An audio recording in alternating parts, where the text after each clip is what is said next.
kecuali apabila sudah diserang, apabila terpukul, apabila telah dibunuh, maka barulah untuk membela diri kaum muslimin berkata.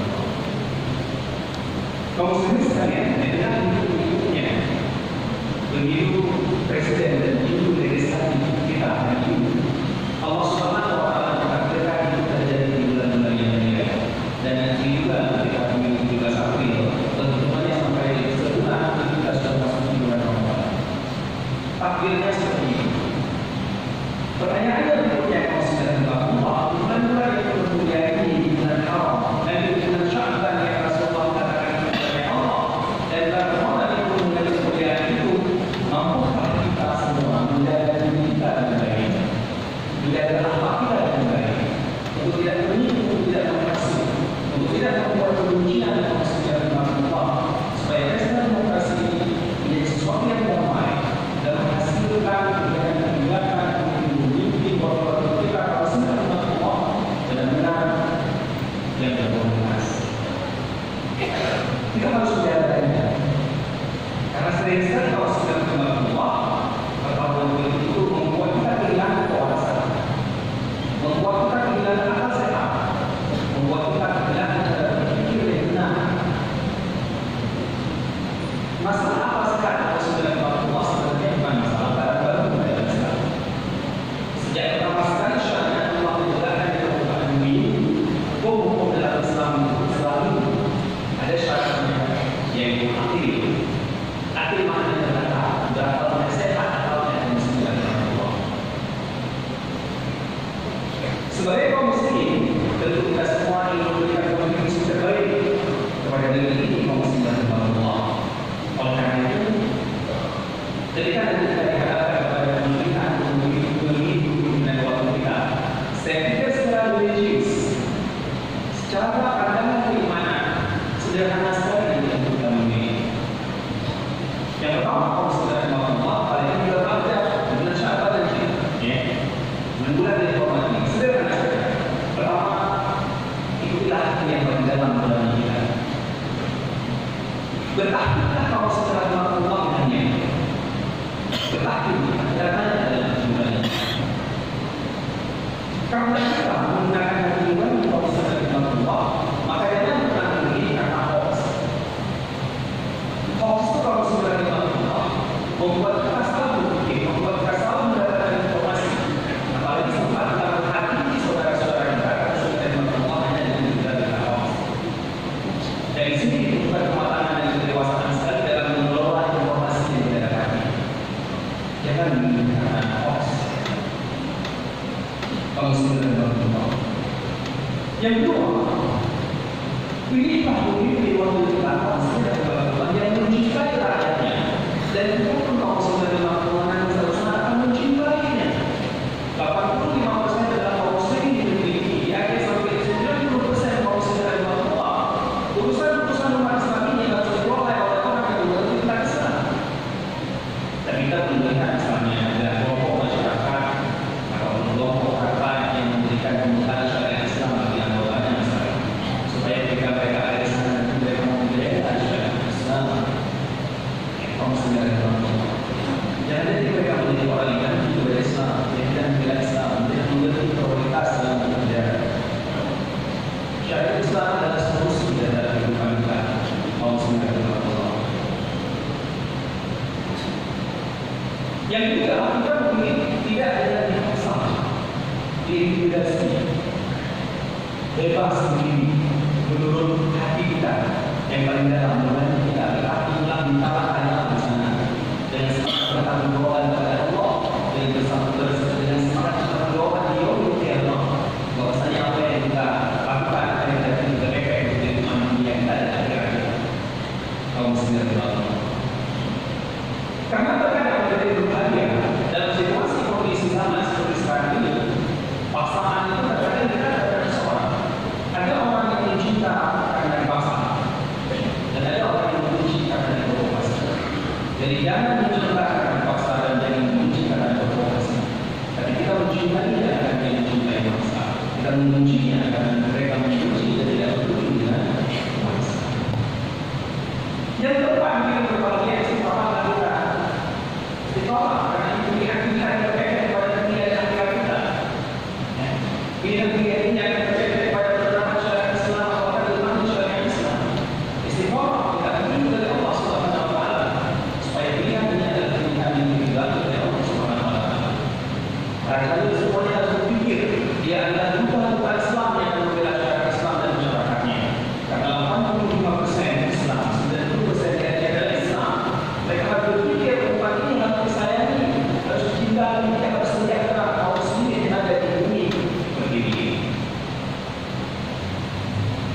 Yang kedua, sebenarnya pada perhatian kita terhadap pendapat agama, dia merupakan jalan tuntutan menuju Ramadan. Jalan tuntutan menuju Ramadan. Dan akhir daripada Ramadan yang kita jalani itu, kalau sebenarnya Allah, kita menjadi manusia yang seutuhnya, manusia yang mencintai Allah, manusia yang bertakwa, manusia yang berbeda dari jin, syahwat, dan nafsu dengan Ramadan itu. Dan pintu pertama kalau sebenarnya Allah akan mendapatkan kata-kata itu menjadi manusia yang seutuhnya sebagai hamba Allah yang paripurna, yang terbebas dari syahwat dan nafsu, yang mencintai kebaikan dan kemuliaan di awal di bulan Ramadan. Maka itu dalam sirah kita mendapati bahwasanya para sahabat Rasulullah dan para sahabat mempersiapkan diri menuju Ramadan 2 bulan sebelum Ramadan tiba, minimal Ramadan dan Sya'ban. Dan ada doanya, Allahumma barik lana fi Ramadan wa Sya'ban wa barik lana Ramadan. Ya Allah, berkatkan kami di bulan Ramadan dan bulan Sya'ban, dan sampaikanlah kami dalam bulan suci Ramadan.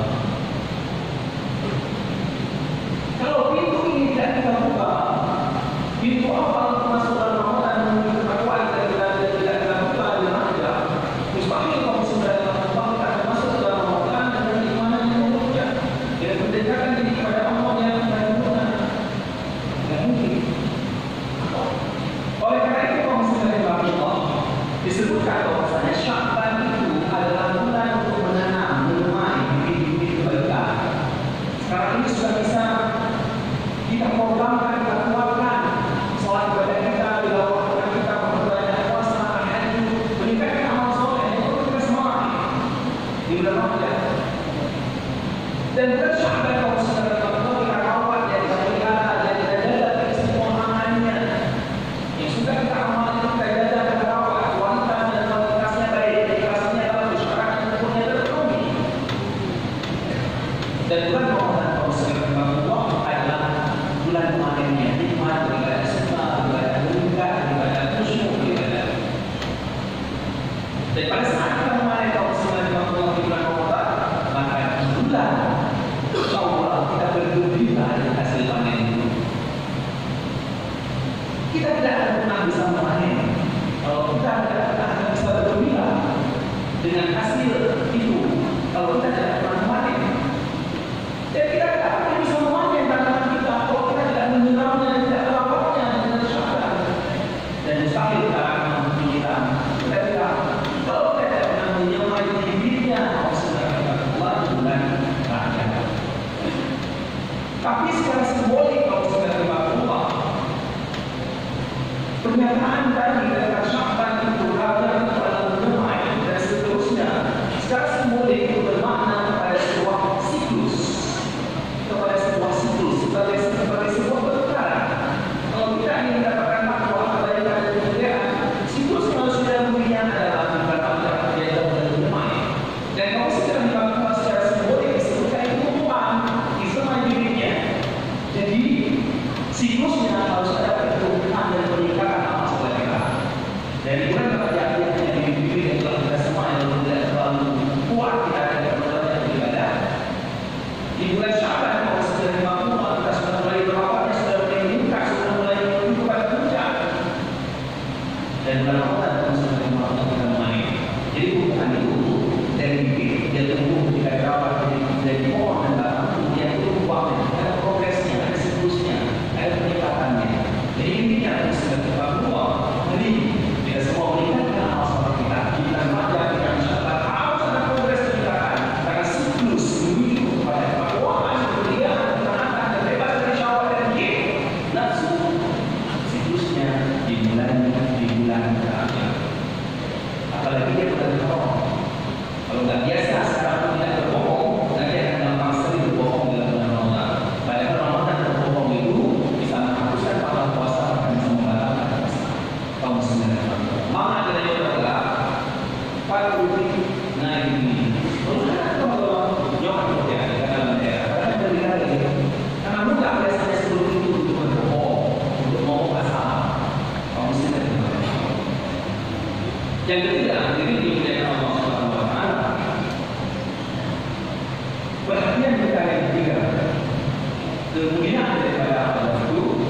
yaitu adanya isma dan mi'raj. Proses Rasulullah SAW menjemput salat. Tapi pada kesempatan berbagai kami tidak sedang menyampaikan tentang keutamaan kemuliaan salat dengan berbagai macam definisinya. Dan saya di sini membawa kita kepada perjuangan kita untuk Palestina, memerdekakan Palestina, membebaskan Al-Aqsa kaum muslimin. Secara agama kaum muslimin Allah, kenapa kita harus membela Palestina dan Al-Aqsa? Karena kami adalah Rasulullah SAW berikan menjadi sholat. Sholat merupakan sebuah amal yang paling penting, yang paling utama. Dosa yang paling besar dikatakan sholat. Sholat itu tidak ada bandingannya dengan ibadah lain. Sehingga dia pun Rasulullah. Tempat mi'rajnya Rasulullah naik di Masjidil Aqsa. Beliau Isra dari Masjidil Haram ke Masjidil Aqsa. Kemudian mi'raj dari Masjidil Aqsa ke Palestina bersekitar 2 juta. Jadi kaum muslimin Allah tempat Rasulullah SAW berdiri naik ke langit menuju salat di Masjidil Aqsa. Kaum muslimin Allah adalah terus selalu membela Al-Aqsa dan Palestina. Yang kedua, karena dia adalah kita bersama umat Islam, kehormatan kita, keputusan kita kesucian mesti kehormatan berada dalam masjid, dan masjid pertama tempat kita bersama adalah Masjidil Aqsa. Ketika terjadi orang Palestina dan Israel, semua kita terluka, semua kita marah. Karena itu bukan debat sholat misalnya, sholat bermasjid apa. Tapi itu adalah amal kehormatan kesucian umat Islam dihinakan, tapi kita miris. Di sana bukan hanya dijadikan ustadi tempat berzina, tapi daerah Islam ditumpahkan di sana, dikuasai Masjid Palestina, Masjid Aqsa dan Palestina, yang ketiga secara agama bahwasanya ini adalah warisannya, wakafnya para nabi, negerinya para rasul, situs-situs keislaman yang mengingatkan kita kepada Allah, kepada kemuliaan, keutamaan, perlawanan kepada kesyirikan ada di Palestina. Nabi Ibrahim, Nabi Ishaq, kalau sudah dibangun Nabi Yusuf, Lut, dan Daud, Nabi Sulaiman, Nabi Saleh, Nabi Zakaria, Nabi Yahya, Nabi Isa, semuanya mereka adalah tinggal di Palestina. Itu adalah wakafnya para anbiya, kalau sudah dibangun anaknya para nabi kita. Dan hari ini kalau sudah dibangun dikuasai oleh Zionis Israel, mereka dihancurkan Masjid Aqsa menguasai Palestina kalau sudah dibangun. Dan itu merupakan satu ucapan menguasai dunia Islam secara keseluruhan di bawah pengaruh penjajahan dan tekanan mereka masing Israel. Kemudian sebagai sebuah bangsa, kenapa kita harus membela Palestina kalau muslimin Allah? Karena ketika kita menemui sebuah penjajahan Belanda, kita proklamirkan kemerdekaan itu, dan saat kemerdekaan itu adalah didukung masyarakat internasional. Mufti Palestina kalau muslimin Allah memberikan dukungan bangsa ini supaya terbebas dari kafir Belanda. Hari ini saudara kita membutuhkan bantuan kita di Palestina kalau muslimin Allah. Berarti hari ini mereka yang menjaga. Bagaimana kita maukah membantunya, maukah menolongnya? Mungkin kita tidak sanggup untuk berjihad ke sana, tidak ada kekuatan, tidak ada dana dan tenaga. Maka bantu dengan doa kaum muslimin Allah selalu. Allah mansur mujahidin di Palestina. Bantu dengan dana kita kaum muslimin hari ini. Seorang syekh dari Palestina datang mengumpulkan dana untuk menolong kaum muslimin yang ada di sana, untuk menolong anak-anak supaya mereka bisa minum susu seperti minumnya susu anak-anak kita, supaya mereka hidup dengan daya dan hidup di bawah tenda yang kepanasan kaum muslimin Allah. Berikan ini keimanan itu. Setelah saudara kita di Palestina menolong membantu kita, Allah hari ini bergerak kita menolongnya. Kaum muslimin Allah siapkan tempat kepada kita dan bantu Palestina ini, kita keluarkan kaum muslimin Allah untuk menanggung timur, untuk warga lain menanggung yang pojok dan bawah. Kaum muslimin dan Allah Subhanahu. Kenapa kita Indonesia perlu menolong Palestina, membantu Palestina kaum muslimin Allah? Karena Palestina dan Indonesia sama-sama berbahasa Syafi'i. Secara kecenderungan ideologi agama kita itu mirip sama dengan Palestina. Bahkan ada Imam Ramli, itu ada namanya di pesantren. Beliau berasal